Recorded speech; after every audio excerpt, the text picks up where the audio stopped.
Gentlelady from South Carolina is recognized for 5 minutes.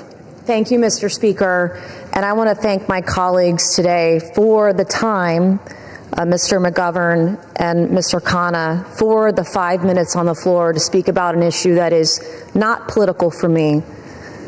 Helping the survivors of Jeffrey Epstein and his horrific, gruesome, brutal sex trafficking ring is deeply personal. And while we often have many disagreements about a lot of issues, maybe most issues, today they are allowing us to speak on the floor, and I want to thank my colleagues, Congressman Massey, Marjorie Taylor Greene, and Lauren Boebert, the four of us making history today over the discharge petition and delivering justice for those who have desperately fought for it for, in some cases, almost 30 years. I wore white today because I wanted to reflect on the innocence of the young women who had their innocence stolen from a demon named Jeffrey Epstein, from demons, friends of his, rich and powerful people who stole their innocence as young as 14 years old. It was taken from them, and they've never gotten it back.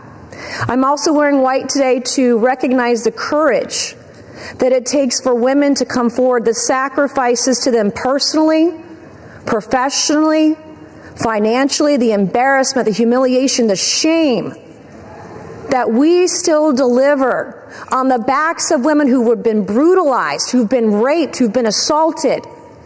The shame that the media pours over their heads, that their colleagues, their friends, their neighbors, their loved ones, because you come forward and because you talk about sexual assault, you are not a slut. It's not because of what you wore. You're not a whore. But that's how women are treated, and you're not lying. And I want every woman to know, every Epstein survivor to know, every woman across the country who is a survivor, who is a victim of assault, that today we see you. And this fight and this vote tonight, I see it is about the Epstein victims, but it's about much more than the Epstein victims. This is about the powerless, taking power away from the very powerful. This is about giving women who never had a voice, giving a voice to the voiceless. This is about their sacrifice. This is about having and recognizing their courage. This is about justice for the Epstein victims, but it's also about hope. Earlier this year, I gave a speech right here on the floor of the U.S. House of Representatives, detailing trauma that I experienced, endured, and am a survivor of, that I accidentally uncovered 2 years ago, almost to the day. And today, I still don't have justice, like millions of women across the country. When I spoke out, I got attacked.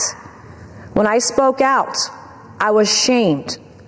When I spoke out, I was defamed and smeared, and that goes on today, right now, in the present.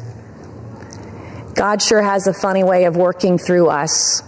I, like many of the Epstein survivors and many other survivors across the country, I don't think I will ever heal from the destruction my abuser did to me. But I can heal by being a vessel and being a voice for all those who need it, and that's why we are here today. That is why I will never abandon a single survivor ever, and I will never waver. I spent my morning talking to law enforcement and others about another potential Jane Doe number 5, who may be another sexual assault victim in the case that I uncovered 2 years ago. It's very difficult for us to come forward, but I want to thank the women who have, the Epstein victims, the victims in the case that I uncovered. I want to thank all of you for being a voice, for giving me hope. Maybe one day I too can get justice. Thank you, and I yield. The lady yields back.